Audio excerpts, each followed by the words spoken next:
Assalamualaikum warahmatullahi wabarakatuh. Bismillah walhamdulillah wala hawla wala quwwata illa billah. Ashhadu an la ilaha illallah wahdahu la syarika lah. وأشهد أن سيدنا محمدا عبده ورسوله لا نبي بعده. اللهم صل وسلم وبارك على سيدنا وحبيبنا وشفيعنا ومولانا نبينا محمد وعلى آله الطاهرين الطيبين وأصحابه الغر الميامين ومن تبعهم بإحسان ila yaumiddin. Amma ba'd, ahibba'il kiram, في هذه المناسبة السعيدة وبمثل هذا الاجتماع المبارك لا أنسى أن أوصيكم جميعا ونفسي بتقوى الله وبطاعة رسول الله صلى الله عليه وسلم. ونسأل الله سبحانه وتعالى أن يجعلنا جميعا من المتقين. Amin ya rabbal alamin. Satu kebahagiaan bagi kita semua dari tahun ke tahun. Alhamdulillah dengan izin Allah Subhanahu wa taala kita selalu bisa berkumpul di tempat ini dalam rangka memperingati Maulid Nabi kita Sayyiduna Muhammad sallallahu alaihi wasallam, sekaligus memperingati haul guru kita semua, orang tua kita, yaitu Syekhul Walid Al-Habib Syekh bin Ali Al-Ghufri hafidhahullahu ta'ala wa ra'ah. Famatarallahu wallahu subhanahu wa ta'ala an yarhamahu rahmatan wasi'ah wa ghafarallahu lahu maghfiratan jami'ah wa adkhalahu jannatahu jannatan na'im bihaqqi sayyidil mursalin. Amin ya rabbal alamin.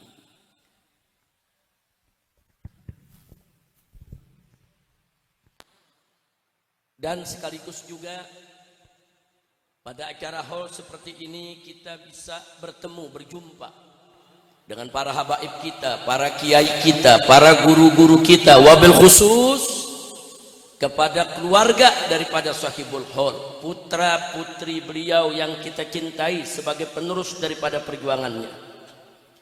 Sebagaimana kita ketahui ada 6 putra dari Habib Syekh yang melanjutkan perjalanan, yang mengurus pondok pesantren Al Khairat di Condet, yang mengurus pondok pesantren Darul Fudhala yang ada di Cibinong ya ikhwan, yang terus juga melanjutkan majlis-majlis taklim rutinnya di berbagai tempat. Alhamdulillah putra-putra beliau ada Habib Abdullah, Habib Abdul Qadir, Habib Muhammad, wa Habib Abdurrahman, kemudian juga Habib Habibi dan Habib Ali hafidhahumullahu ta'ala wa ra'ahum famantarallahu bituli hayatihim wa nafa'ana bi ulumihim fid dini wad dunya wal akhirah. Amin ya rabbal alamin. Ahibba'il kiram, karena ini juga terkait daripada peringatan haul tadi, mauidhah demi mauidhah sudah sama kita dapatkan. Tadi ceramah yang begitu semangat, luar biasa, penuh dengan hikmah ya ikhwan, yang disampaikan oleh guru kita Al-Muhtaram Al-Mukarram Kiai Haji Ainul Yakin, yang tidak lain dan tidak bukan adalah dzurriyyah keturunan dari ulama besar Betawi, yaitu almarhum Kiai Haji Abdullah Syafi'i rahimahullahu ta'ala. Kemudian tidak lupa di samping kiri saya juga ada Habib Muhsin bin Zaid Al-Attas dan masih banyak habaib-habaib yang lainnya. Dan tentu tidak boleh kita lupa di sini ada Habib Zain, yang tidak lain dan tidak bukan adalah saudara daripada Sahibul Haul, daripada Habib Syekh Al-Ghufri. Mudah-mudahan semua habaib, semua ulama, baik yang saya sebutkan namanya maupun tidak saya sebutkan namanya karena saking banyaknya, semoga semuanya dipanjangkan umur oleh Allah Subhanahu wa taala dalam taat dan ibadah, dalam sehat wal afiat. Amin ya rabbal alamin. Ahiba'il kiram, Habib Syekh Al-Jufri, saya punya guru, saya punya orang tua, saya punya murabbi, saudara, yang luar biasa. Dan beliau dulu semasa hidupnya penuh perhatian kepada murid-muridnya. Dan saya pribadi langsung merasakan itu. Nah, salah satu yang beliau ajarkan kepada kita para muridnya adalah, pertama, dan ini satu pelajaran yang sangat penting sekali dan perlu serta wajib untuk kita amalkan bersama, ya ikhwan, di mana beliau ini selalu mengedepankan ukhuwah Islamiyah, persaudaraan Islam. Beliau nggak pernah mempermasalahkan soal khilafiyah di antara kita. Saya ditegur langsung oleh Habib Syekh Al-Jufri kalau coba-coba mempermasalahkan pertikaian antara Sunni, Wahabi dan Syiah, ya. Beliau selalu mengamanatkan kepada kita, jangan bikin umat bingung, jangan bertikai di atas mimbar. Hadapi saja itu Wahabi maupun Syiah dalam meja dialog. Hadapi dengan ilmu, hadapi dengan akhlak, bukan dihadapi dengan keluar-keluar di atas mimbar yang akhirnya membuat umat bingung, tidak mengerti dan terpecah belah. Saudara, dan Habib Syekh ini saking berpegang kepada ukhuwah Islamiyah sampai difitnah.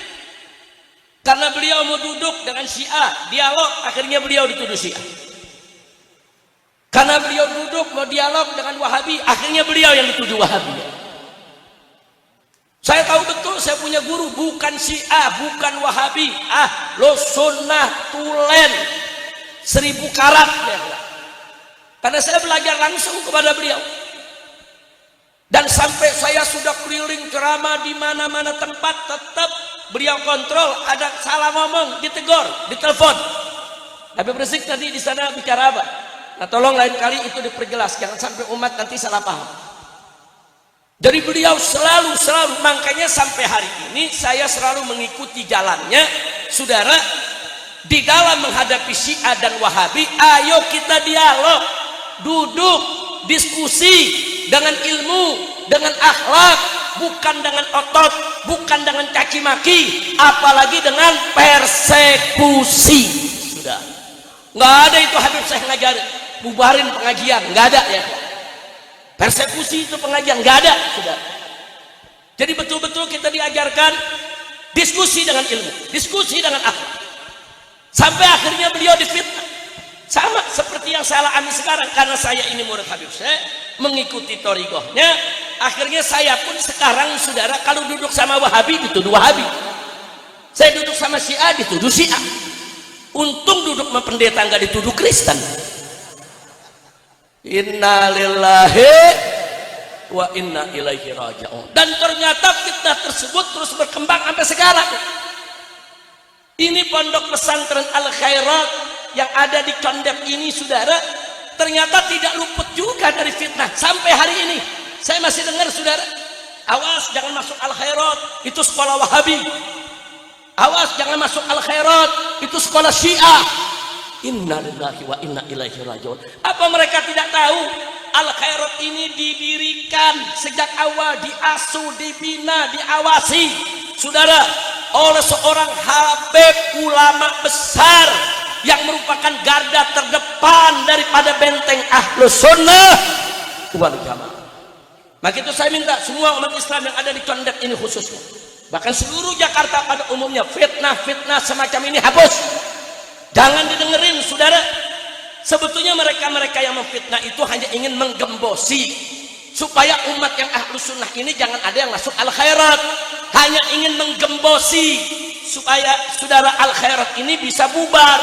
Padahal ini merupakan peninggalan yang luar biasa, saudara, yang masih bisa kita rasakan manfaatnya sampai hari ini dari guru kita Sahibul Hal Al-Habib Syekh bin Ali Al-Jufri radhiyallahu ta'ala anhu wa an walidih. Amin ya rabbal alamin. Maka itu saya mau tanya, fitnah jahat tidak? Fitnah jahat tidak? Saya mau tanya orang Condet sini semuanya mau terkena fitnah? Mau dengerin fitnah? Saya mau tanya, Habib Syekh saudara Wahabi bukan? Syiah bukan? Sesat bukan? Yakin? Betul? Siap dukung al khairat? Takbir. Sallu ala nabi. Nah, maka itu saya minta kepada putra-putra beliau, Habib Abdullah, Habib Abdul Qadir, Habib Muhammad, Habib Abdul Rahman, yang sekarang ini dipercayakan megang Darul Fudhala, begitu juga al khairat. Betul-betul amanat daripada abah mereka ini semua, supaya betul-betul dijaga, dikembangkan, dan kita tetap berharap agar al khairat sampai kiamat tetap menjadi benteng bagi ahlus sunnah wal jamaah, asy'ariyah, syafi'iyah, insya Allah. Kira-kira saya sampaikan udah jelas semua, udah paham? Yang udah paham boleh pulang. Kan udah paham belum? Kelewatan lu, duduk paling depan nggak paham. Udah lapar kali ya, Masya Allah. Tapi saya mau tanya sekali lagi, udah paham semua? Ahlan wa sahlan. Nah, ini Ketua Umum DPP FPI Habib Muhammad bin Hussein Al-Attas sudah datang. Ini yang mendampingi saya dari tadi ada Habib Muhammad Hanif Al-Attas, juga saya punya menantu. Di samping kiri juga ada Habib Alwi bin Smith, saya juga punya menantu. Alhamdulillah. Jadi doain biar para menantu saya ini semua insya Allah Allah berkahi, Allah jaga, bisa jadi penerus perjuangan. Amin ya rabbal. Penerus perjuangan aja, jangan jadi penerus yang di penjaranya. Mudahan Habib Hanif udah ngerasain sekali, saking sayang mertua diikut di penjara nemenin setahun. Nah, mudah-mudahan nggak ada ngalamin lagi, amin ya rabbal alamin. Nah baiklah ya ikhwan, sekali lagi jadi saya ingin tegaskan bahwa Habib Syekh bin Ali Al-Jufri satu sosok yang luar biasa, yang betul-betul sangat memperhatikan muridnya. Tapi sungguh pun begitu, beliau berikan saya kebebasan bergaul dengan Wahabi, bergaul dengan Syiah, bergaul dengan para pendeta, ajak mereka masuk Islam, ajak dialog. Tapi sungguh pun begitu, beliau tetap beri batasan. Tapi hati-hati ya Rizik, hati-hati kata Habib Syekh, jangan sampai bergaul dengan orang-orang yang ingin memanfaatkan kita untuk melakukan kerusuhan, untuk melakukan hal-hal yang bisa mempermalukan umat Islam. Selalu. Makanya ketika terjadi bom Bali, saudara, begitu hari ini terjadi bom Bali, orang yang pertama kali telepon saya adalah Habib Syekh. Beliau telepon, Habib Rizik, saya mau tanya. Iya Habib, ini bom Bali ini ada melibatkan kawan-kawan kita gak? Kita jawab enggak Habib. Ada melibatkan orang-orang kita gak di FPI atau organisasi lainnya di Jakarta? Enggak Habib. Yakin itu? Yakin? Alhamdulillah. Nah beliau katakan, ini yang saya takut. Tolong ya Rizik, ente jaga umat, jaga jamaah, jaga itu laskar-laskar FPI. Jangan sampai mereka direkrut, dicuci otak, kemudian dijadikan sebagai pengantin-pengantin untuk bunuh diri. Sudah diamanatkan betul saudara. Maka itu di dalam laskar FPI dulu kita punya training dari Sabang sampai Merauke. Kenapa kita lakukan training-training laskar di mana-mana? Karena laskar ini semangatnya tinggi, keberaniannya luar biasa. Kalau tidak diprotek, kalau tidak ditraining, mereka gampang direkrut orang saudara. Ibarat kacang udah mateng tinggal makan saudara. Ini laskar-laskar FPI yang begitu berani saudara, luar biasa. Kalau tidak dididik, mereka nanti direkrut oleh kelompok-kelompok yang akan menjadikan mereka sebagai pembom bunuh diri. Na'udzubillah min dzalik. Dan bukan enggak jalan ya. Beberapa laskar di beberapa daerah dirayu, dibujuk, tapi enggak berhasil saudara. Nah maka itu saya bersyukur kepada Allah sampai hari ini walaupun front pembela Islam sudah tidak ada, sekarang ada front persaudaraan Islam yang dipimpin oleh Habib Muhammad, yang sekretaris majelis syuranya adalah Habib Hanif. Sampai hari ini training laskaran tetap ada. dibina dari Sabang sampai Merauke, kita datangi, kita bina. Awas jangan terprovokasi, awas jangan mau direkrut, awas jangan mau dibujuk. Kita bukan dari kelompok itu, kita adalah kelompok Ahlus Sunnah wal Jamaah. Ya, kita berani saudara, mau lawan kezaliman yang bagaimana kita berani saudara.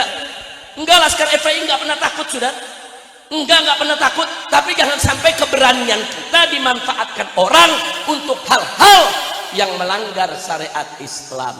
Na'udzubillah min dzalik. Maka itu kepada Habib Muhammad, Habib Hanif yang terus melanjutkan kepengurusan di FPI ini, jaga betul.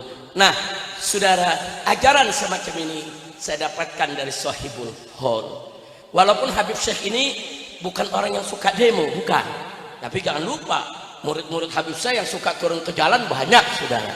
Ini namanya apa? Ini yang kedua saya dapat pelajaran dari beliau. Apa beliau sampaikan?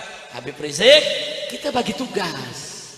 Harus ada ulama yang dekat dengan pemerintah, ulama yang di DPR, ulama yang jadi umaro, ulama yang di jalanan, ulama yang mengajar di atas mimbar, tidak ada hubungan sama sekali dengan pemerintah. Harus ada bagi-bagi tugas. Satu yang saya ingat dari beliau, kalau kita tidak bagi tugas, umaro kita musuhi, umaro kita jauhi, nanti orang-orang yang anti-Islam yang akan peluk itu umaro. Nanti penjahat-penjahat itu yang akan peluk umaro. Nanti kalau umaro dipeluk oleh orang-orang jahat, brengsek, anti-Islam, yang susah kita juga nantinya bersama umat Islam. Saya tanya, ajaran Habib Syekh bagus tidak? Bagus tidak? Takbir. Makanya jangan kaget, Habib Syekh selain berjuang di luar, dulu beliau duduk di MPR saudara. Beliau nasihati itu anggota-anggota MPR yang macam-macam, yang aneh-aneh saudara. Beliau bisa ketemu presiden, beliau bisa ketemu menteri, beliau nasihati saudara, luar biasa. Dan beliau termasuk ulama yang nggak pakai tadi ngaling-ngaling, mau presiden mau menteri, kalau sudah di hadapannya disampaikan yang hak itu hak, yang batil itu batil. Saya hafal betul sifat saya punya guru saudara. Walaupun pada akhirnya Habib Syekh saudara difitnah sana, difitnah sini, dibully sana, dibully sini, tapi beliau juga mengajarkan kepada saya sesuatu yang lain saudara. Seperti pada saat peristiwa Tanjung Priok dulu saudara, saya ingat banget tahun 80-an saudara, bagaimana ada orang-orang muda yang ceramah di atas panggung saudara, mencaci maki Habib Syekh di atas panggung. Habib Syekh dikafir-kafirkan, dimusrik-musrikan, disesat-sesatkan saudara, oleh kelompok-kelompok ekstrim radikal saudara, yang semua apa saja yang dari pemerintah pokoknya dianggap sesat. Dinasehati berkali-kali sama Habib Syekh, nggak mempan, justru berbalik. Habib Syekh yang dimaki-maki di atas mimbar. Saya ingat saudara, saya dengar sendiri dengan kuping saya bagaimana Habib Syekh dicaci-maki. Saat itu saudara, bukan hanya Habib Syekh, tapi ada trio ulama yang luar biasa, bersaudara kompak saudara, yaitu satu Habib Syekh Al-Jufri, dua Kiai Haji Sukron Makmun, dan yang ketiga almarhum Kiai Haji Hasim Adnan. Ini tiga ulama saudara, wah saudara, tegas, keras, yang hak dikatakan hak, yang batil dikatakan batil. Nah biasanya pada acara seperti ini Kiai Sukron selalu hadir, cuman hari ini beliau berhalangan, ada di Jawa Timur ya kawan. Kita doakan agar beliau panjang umur, dalam sehat walafiat, dalam taat ibadah, amin ya rabbal alamin. Nah jadi itulah yang saya mau sampaikan berkaitan dengan Habib Syekh Sahibul Hol. Beberapa poin yang bagi saya sangat berharga. Yang pertama, beliau ajarkan bagaimana merajut ukhuwah antar semua kelompok saudara, jangan berpecah belah hanya karena mazhab, walaupun resikonya kita difitnah ini difitnah itu yang pertama. Yang kedua, ajaran dari beliau, sebebas apapun kita bergaul dengan semua golongan, ada batasan-batasan yang tidak boleh dilanggar. Jangan sampai kita direkrut, dimanfaatkan saudara, ditunggangi oleh orang-orang yang tidak bertanggung jawab. Nah kemudian yang ketiga tadi, pelajaran yang kita dapatkan dari Habib Syekh adalah saudara, yang hak katakan hak, yang batil katakan batil, dan kita harus berbagi tugas, taksimul a'mal wal adwar wal wadhaif. Nah makanya di sini saya mau sampaikan kepada umat semua ini yang ada di sini. Maklum umat ini kan kadang-kadang sumbunya sumbu pendek ya kawan. Tahu sumbu pendek? Apalagi orang condet, ini petasan banting yang gak ada sumbu. Tersinggung sedikit langsung marah, betul? Betul. Nah, kadang-kadang ada umat begitu lihat ada ulama datang ke pemerintah, saudara, langsung dituduh, langsung difitnah. Wah, ini ulama penjilat, ini ulama. Enggak begitu, saudara. Kalau Anda tidak punya bukti seseorang itu menjilat, jangan langsung tuduh menjilat. Banyak ulama kita yang istiqamah mendatangi umara untuk menasehati mereka, untuk mendakwahkan kepada mereka, saudara. Jangan main tuduh, jangan. Maka itu saya ingat betul, Habib Syekh Jufri ingat ya, jangan ia rizik, jangan suudzon. Kita bagi tugas. Harus ada yang ngelus pemerintah, harus ada yang gatak pemerintah juga, saudara. Lu paham gatak gak? Orang bukan Betawi lu kalau nggak paham. Ya gatak, ya jitak, sama udah. Paham? Artinya ada yang ngelus pemerintah, maksudnya dengan nasihat yang baik, ada yang jewer pemerintah dengan peringatan. Itu namanya bagi-bagi tugas. Karena itu saya tanya, saudara, jadi strategi yang diajarkan Habib saya seperti itu bagus tidak? Dukung tidak? Siap lanjutkan? Takbir. Sallu ala nabi. Alhamdulillah. Nah baik ya ikhwan. Selanjutnya, sebagaimana tadi yang dikatakan oleh Ustadz Anto yang kita cinta, di luar sana lagi macam-macam kejadian. Ada begal nasab yang lagi panik, ada yang lagi main bakar-bakaran, saudara.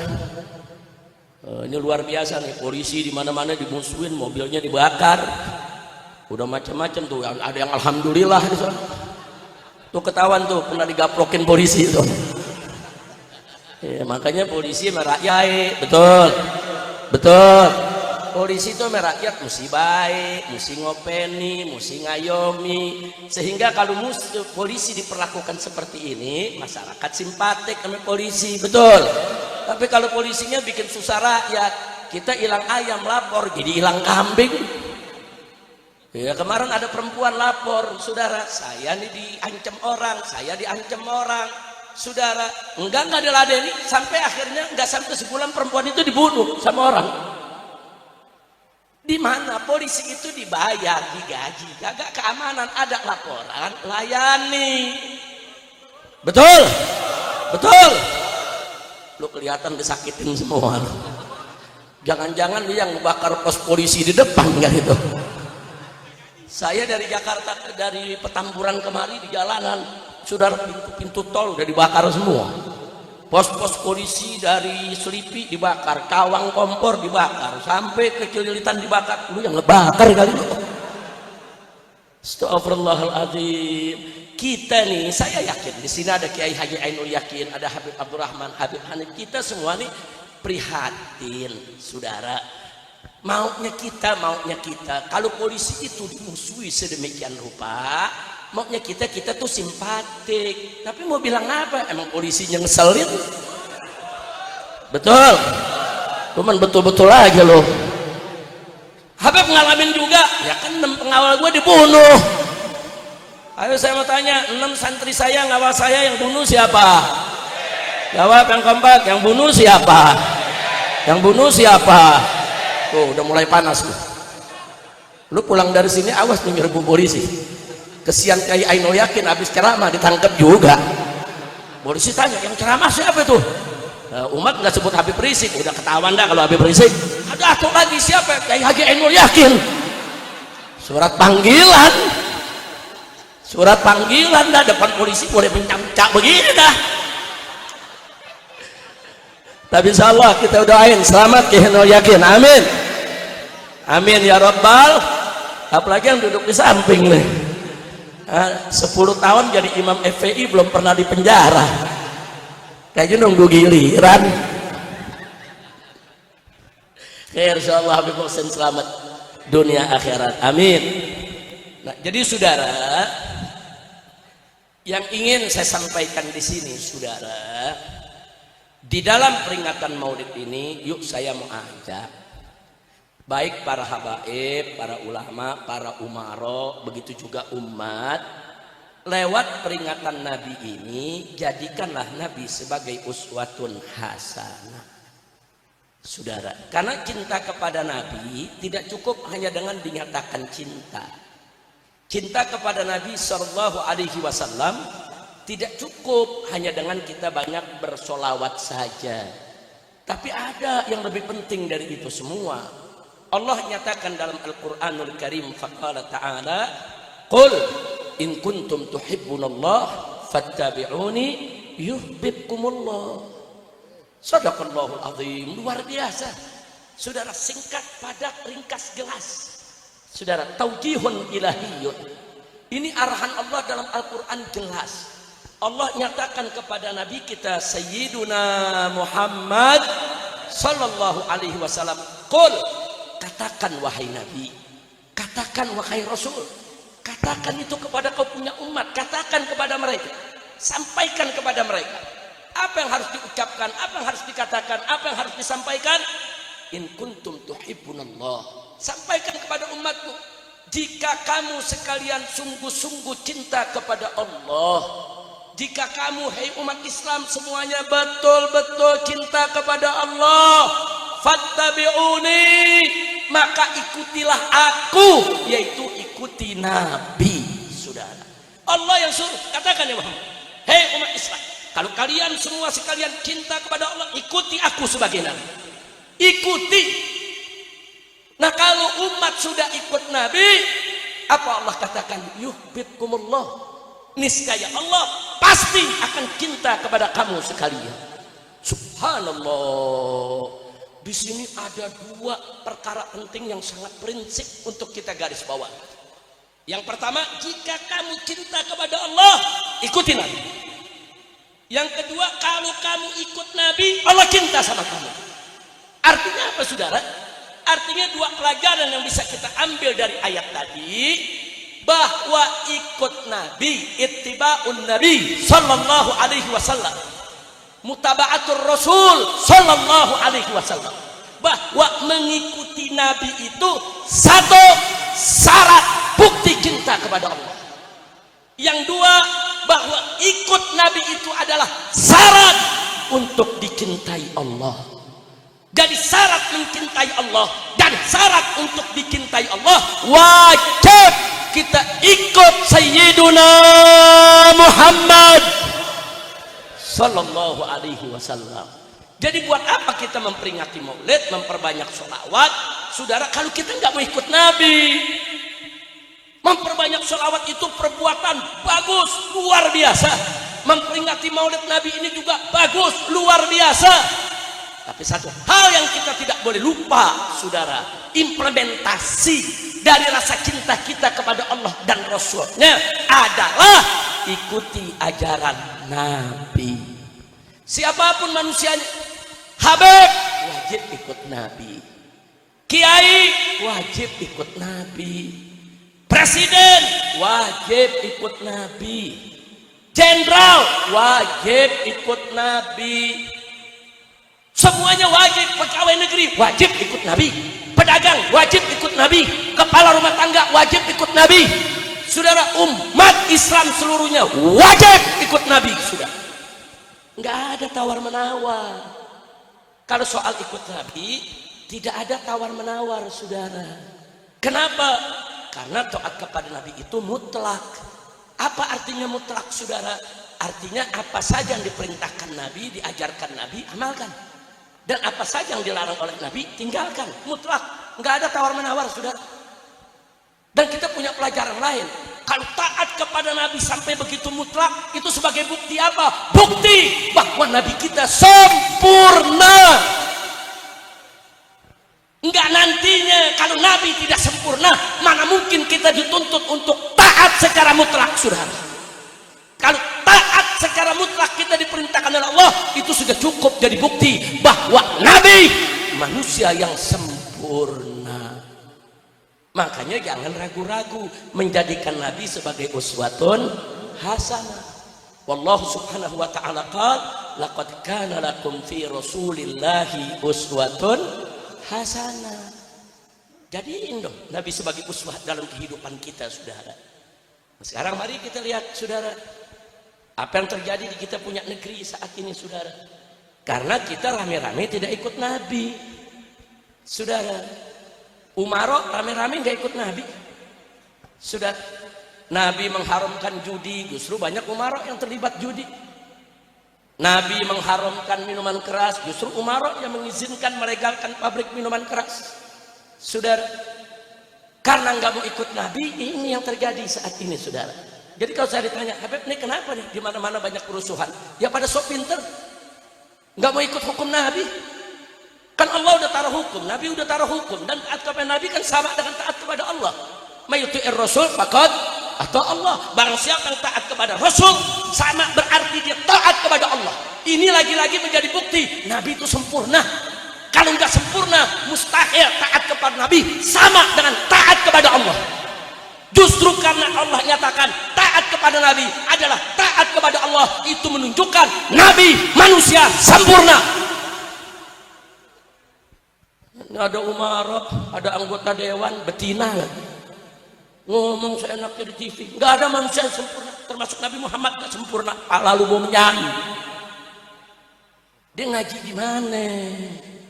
Ngaku Islam tapi seenaknya mengatakan Nabi tidak sempurna. Saudara, Anda baca kitab Asy-Syifa karangan Qadhiyah, atau Anda baca karangan kami punya guru tercinta, saudara, Syekhul Walid As-Sayyid Muhammad bin Alwi Al-Maliki radhiyallahu taala anhu wa an walidih. Di dalam kitabnya yang berjudul Muhammad Al-Insanul Kamil, di sana kita lihat, saudara, puluhan dalil dari Al-Quran maupun Sunnah, saudara, yang menunjukkan, mengisyaratkan bahwa Nabi Al-Insanul Kamil, manusia yang sempurna tanpa sedikit pun cacat, saudara. Nah, manusia yang sempurna inilah yang Allah katakan, wa innaka la'ala khuluqin azim. Sesungguhnya engkau ya Muhammad betul-betul ada di atas akhlak yang azim, memiliki akhlak yang azim. Allah tidak lagi mengatakan akhlak yang hasan, akhlak yang baik, tapi Allah nyatakan akhlak yang azim, akhlak yang agung. Itu sudah cukup menunjukkan kesempurnaan akhlak Nabi sebagai manusia sempurna. Nah, makanya kalau kita mau cerita kesempurnaan Nabi, 1 jam ceramah nggak cukup, seminggu diskusi nggak selesai, sebulan, setahun nggak ada habis-habisnya. Bahkan seumur hidup kita sekalipun bicara kesempurnaan akhlak dan kehidupan Nabi tidak akan pernah tuntas, saking sempurnanya. Nah, begitu saya mau tanya semua di sini, saudara, percaya Nabi sempurna? Jawab yang kompak, percaya Nabi sempurna, beriman Nabi sempurna, yakin, betul. Kalau begitu siap menjadikan Nabi sebagai uswatun hasanah, siap mensuri tauladani Nabi, siap mencontoh Nabi, siap menjalankan hukum Nabi. Takbir, sallu ala Nabi, Allahumma salli wa sallim alaihi. Nah, karena itu, saudara, untuk pemerintah Indonesia yang saat ini sedang menghadapi segala macam keruwetan ini, saudara, nggak ada jalan keluarnya, kembali ke jalan Allah. Presiden Prabowo dan para menteri-menterinya, para jenderal-jenderal tentara dan polisi, saudara, kembali ke jalan Allah, ikuti ajaran Rasulullah. Saya kasih contoh satu, para pemimpin dikasih satu ajaran yang luar biasa dari Nabi, saudara. Ini berlaku untuk pemimpin yang manapun. Apa Nabi mengatakan? Idza wusidal amru ila ghairi ahlih fantadhiris sa'ah. Jika suatu urusan diserahkan kepada yang bukan ahlinya, fantadhiris sa'ah, maka tunggu saja kehancuran. Nabi udah kasih tahu tuh. Artinya, kalau presiden mau bagi-bagi jabatan, bagi-bagi kedudukan, perhatikan ini hadis. Jangan jabatan dikasih yang bukan ahlinya. Buzzer, artis, influencer, bahkan penista agama diangkat jadi komisaris BUMN. Sakit.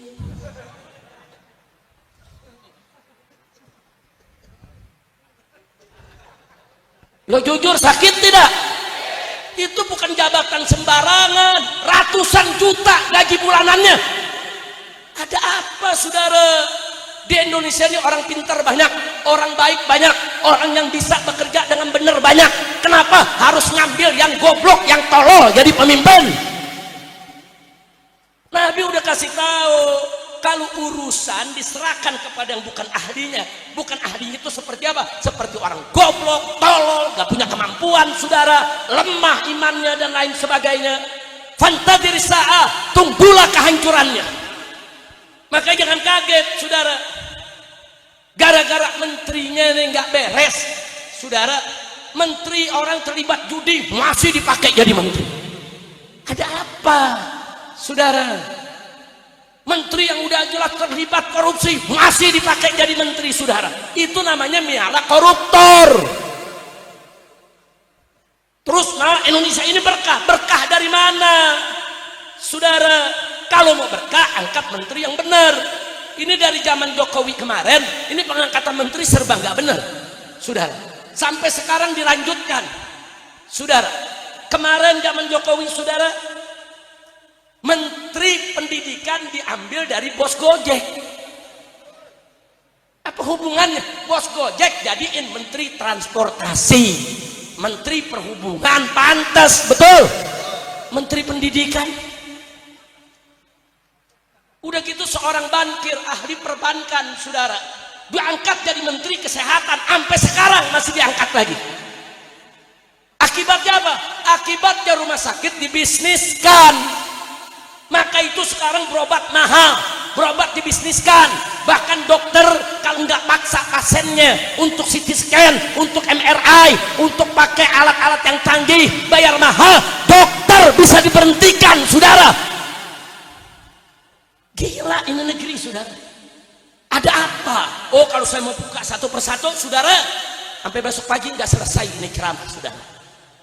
Luar biasa rusak ini negeri, dibikin rusak. Saya mau kasih fakta sejarah, saudara. Dulu di zaman Pak Harto, dengan segala kekurangannya dan kelebihannya, saudara, Pak Harto bikin BUMN, Badan Usaha Milik Negara. Di daerah ada BUMD, Badan Usaha Milik Daerah. Untuk apa, saudara? BUMN yang ngatur penerbangan, BUMN yang ngatur bandara-bandara, BUMN yang ngatur pelabuhan, BUMN yang ngatur pelayaran, BUMN yang ngatur listrik, BUMN yang ngatur itu telkom dan lain sebagainya, BUMN, saudara, yang mengatur air, BUMN yang ngatur pertambangan, BUMN yang ngatur emas seperti Antam, yang mengatur nikel, mengatur batu bara. Itu semua ada BUMN-nya. Tujuannya apa sih? Supaya negara dapat untung dari situ. Untungnya buat membiayai negara. Negara ini kan perlu biaya, bangun rumah sakit, bangun puskesmas, saudara, bangun kantor-kantor polisi, bangun kantor-kantor negara, bangun kantor-kantor lurah, camat, bupati, gaji ASN, saudara, gaji tentara, gaji polisi. Dari mana itu duit? BUMN ini yang kerja. Sumber daya manusia dan sumber daya alam dikelola. Makanya waktu zaman Soeharto pajak rendah. Kenapa? BUMN-nya semua subur, semuanya untung, saudara. Nah sekarang nih, dari zaman Jokowi yang kemarin, saudara, BUMN semua rugi. Bagaimana nggak rugi, saudara? Yang dianggap jadi bos daripada BUMN, ternak-ternak dia semua.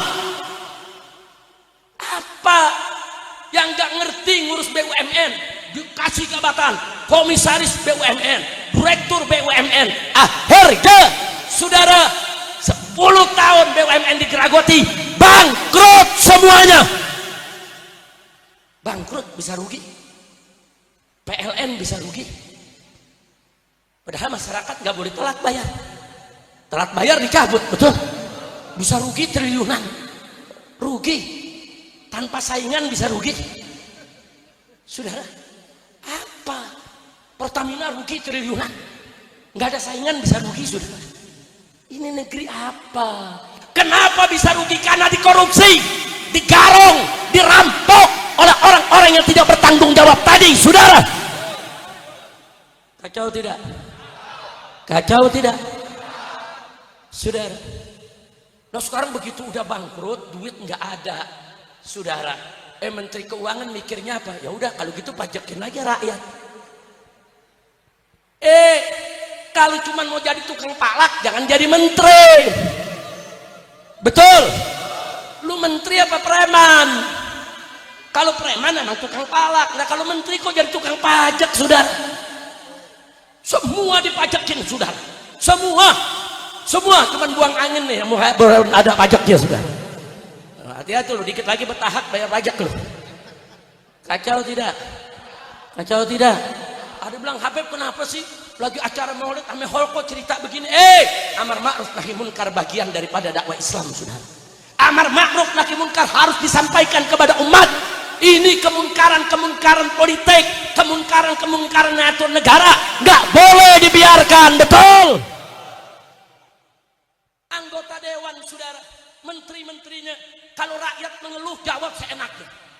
Ibu-ibu ngeluh, apa kata ibu-ibu, saudara? Cabai mahal. Menteri jawab, tanam aja sendiri. Lu menteri apa tukang warung kopi lu? Jawab seenaknya, saudara. Mahasiswa teriak-teriak, saudara, bensin ini mahal.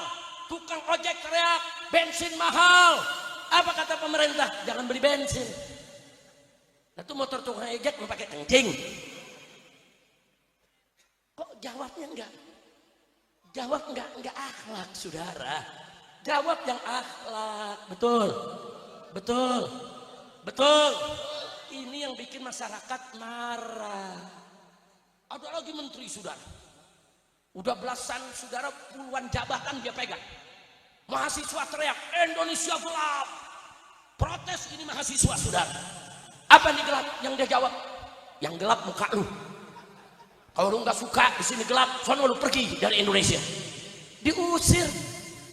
Sampai keluar kalimat, rakyat nggak usah protes pemerintah. Apa jasa kalian kepada negara? Wow.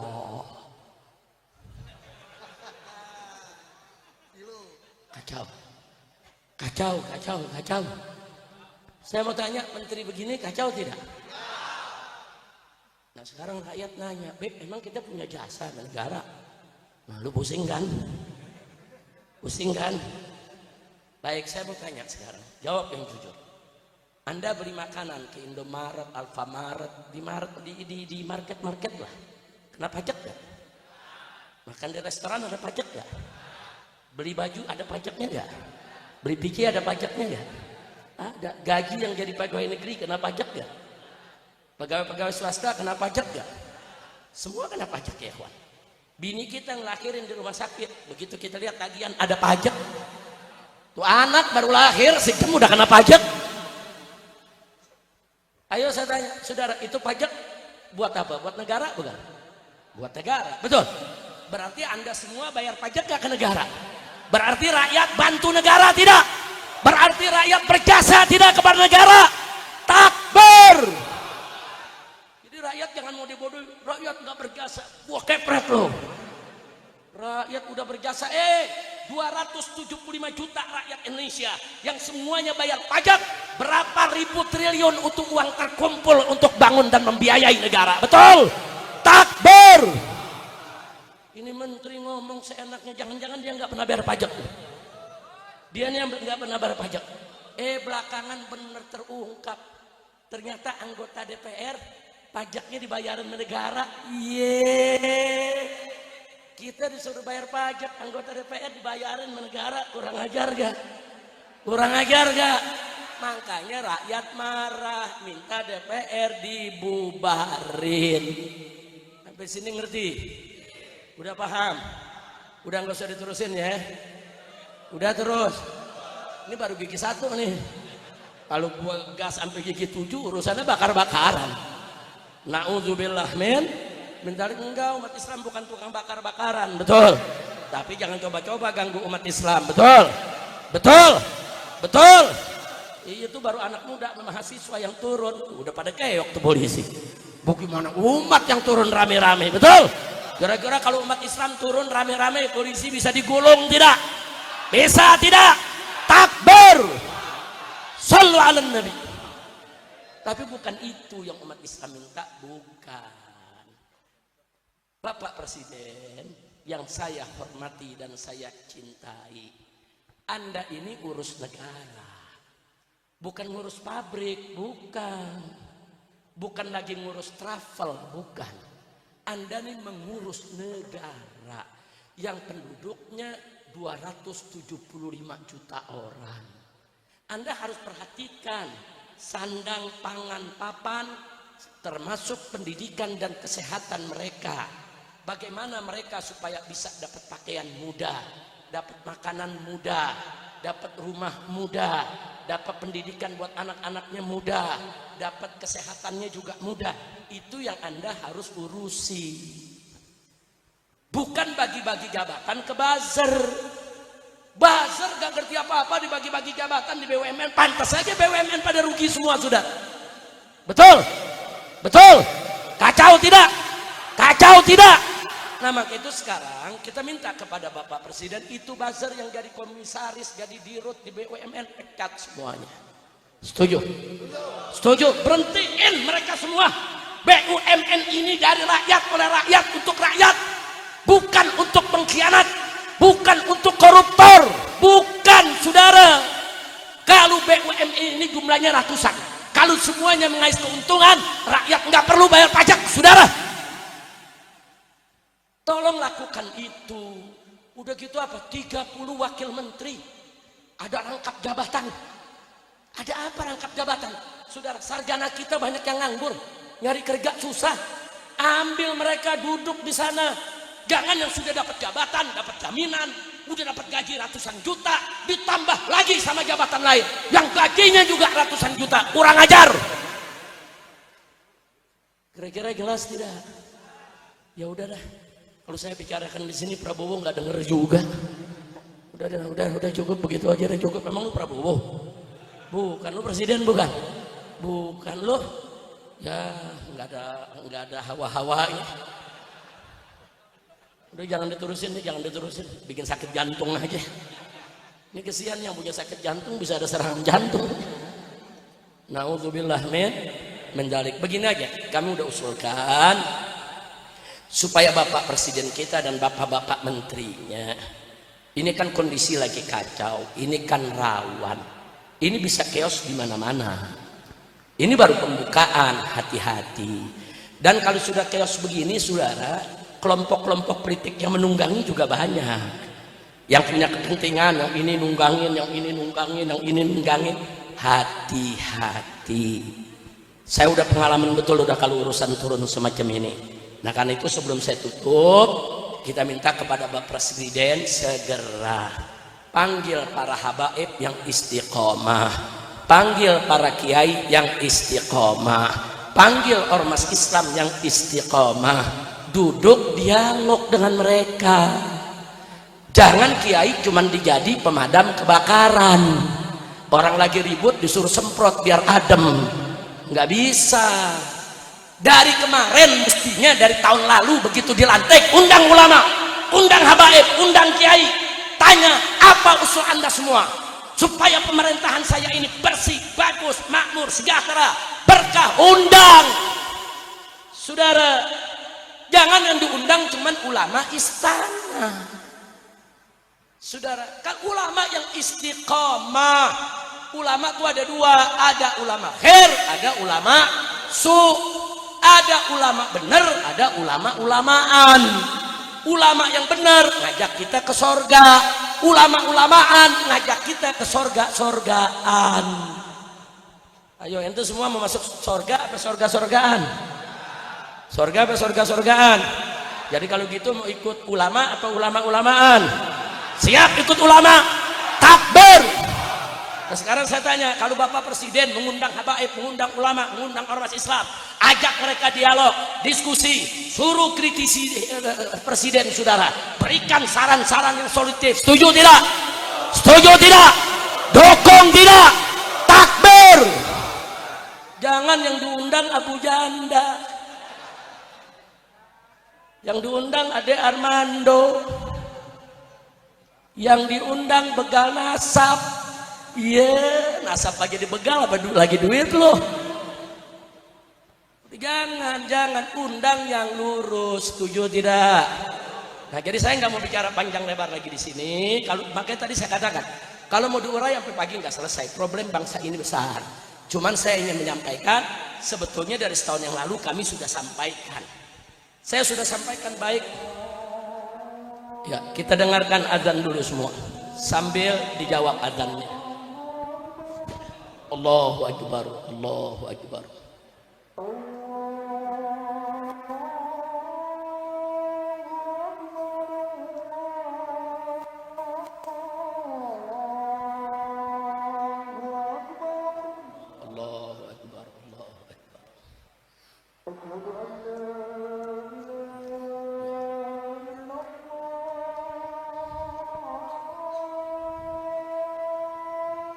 أشهد أن لا إله إلا الله.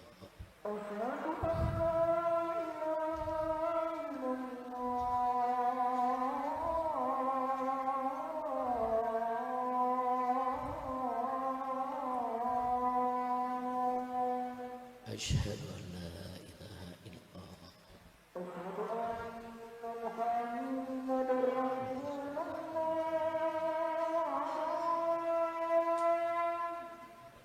أشهد أن محمدا رسول الله.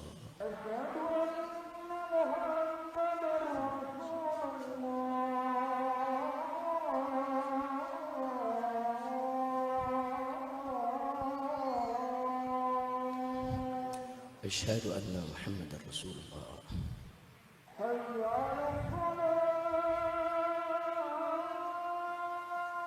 لا حول ولا قوة إلا بالله.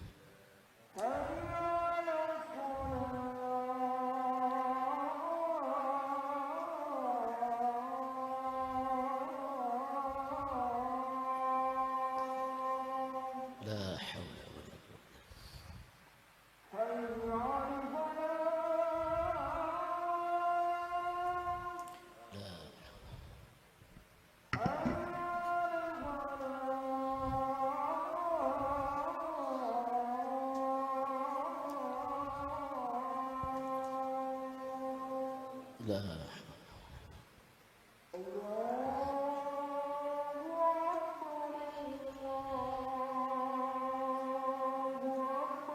الله أكبر.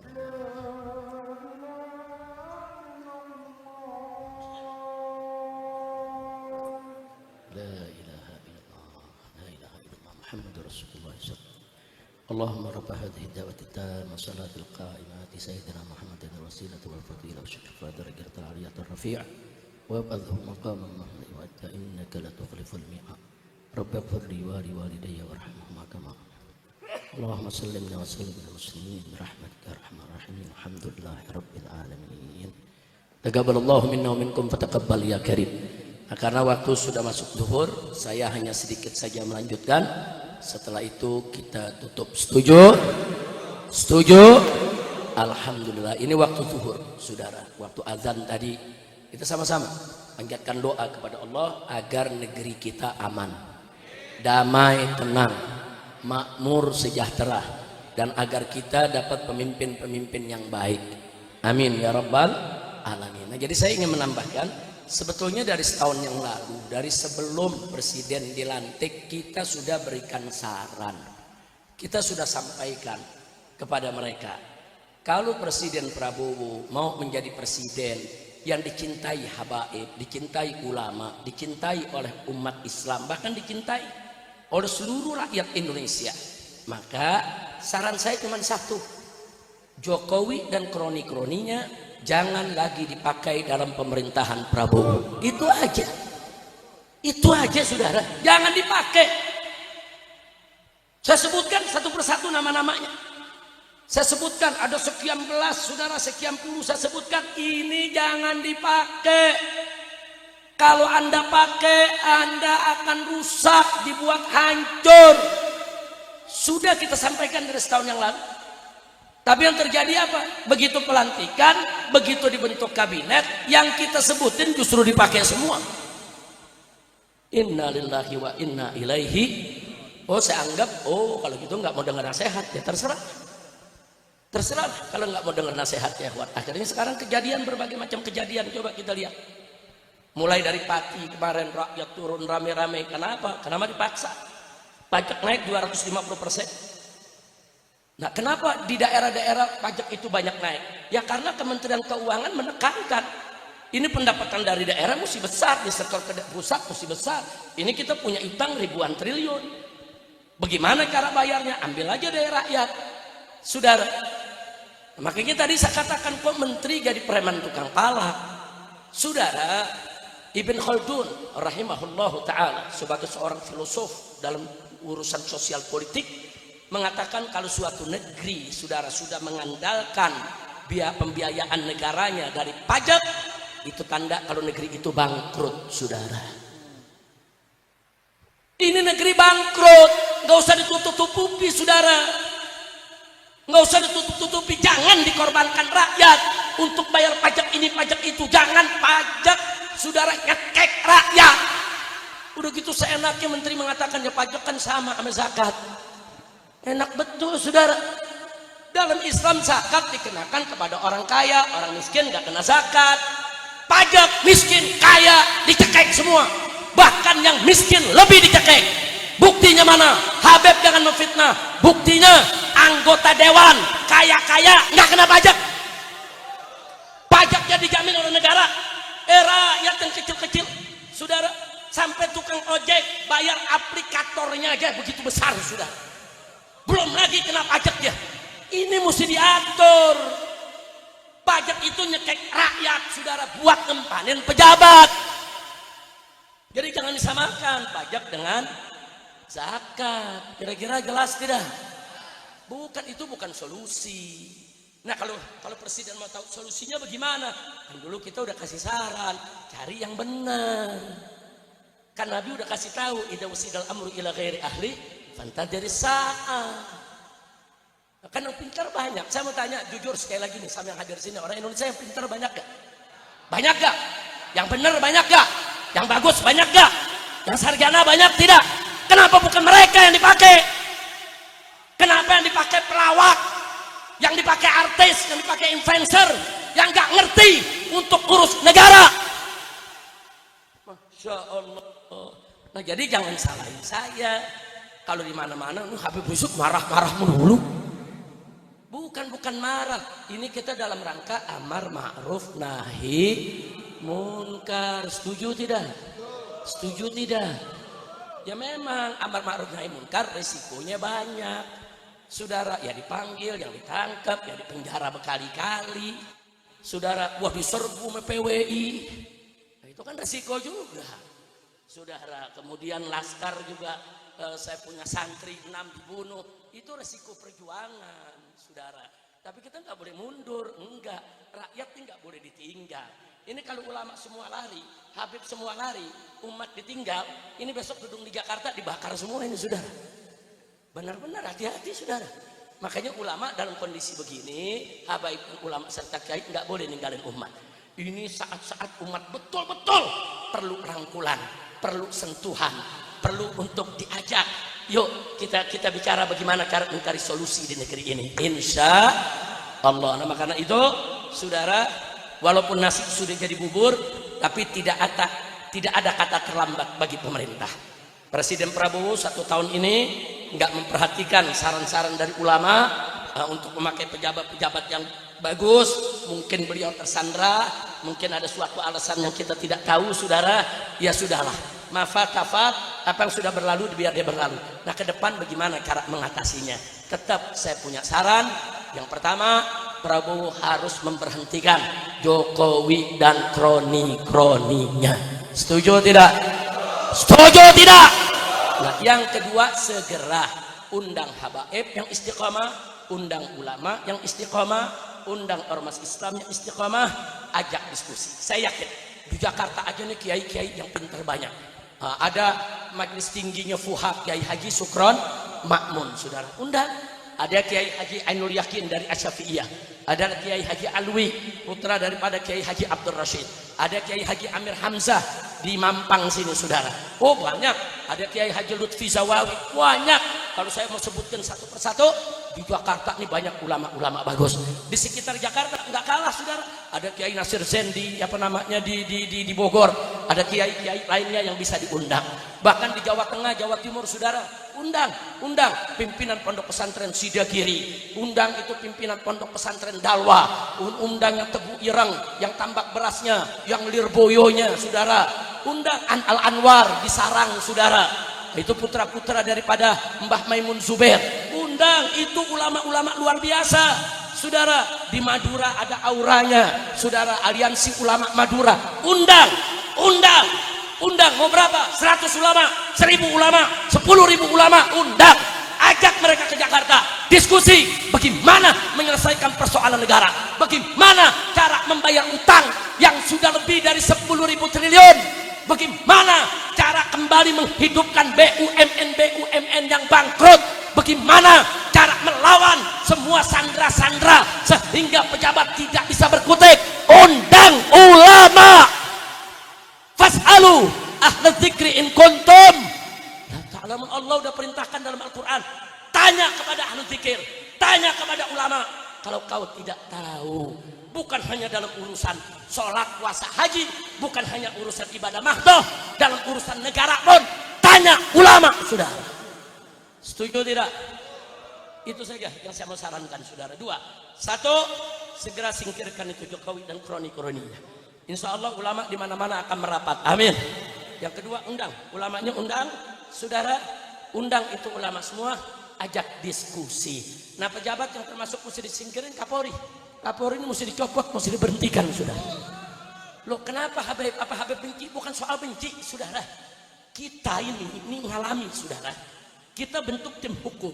Semua orang-orang yang menghina ulama, menghina habaib, menghina nabi saudara, menghina agama, menghina Quran, bahkan menghina Allah, semua kita sudah laporkan saudara. 70 laporan lebih ke Mabes Polri, satu pun tidak diproses.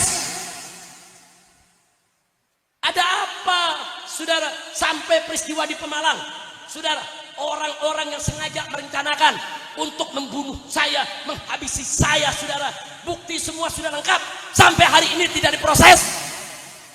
Apa orang-orang penghina ulama ini semuanya dipiara sama Kapolri?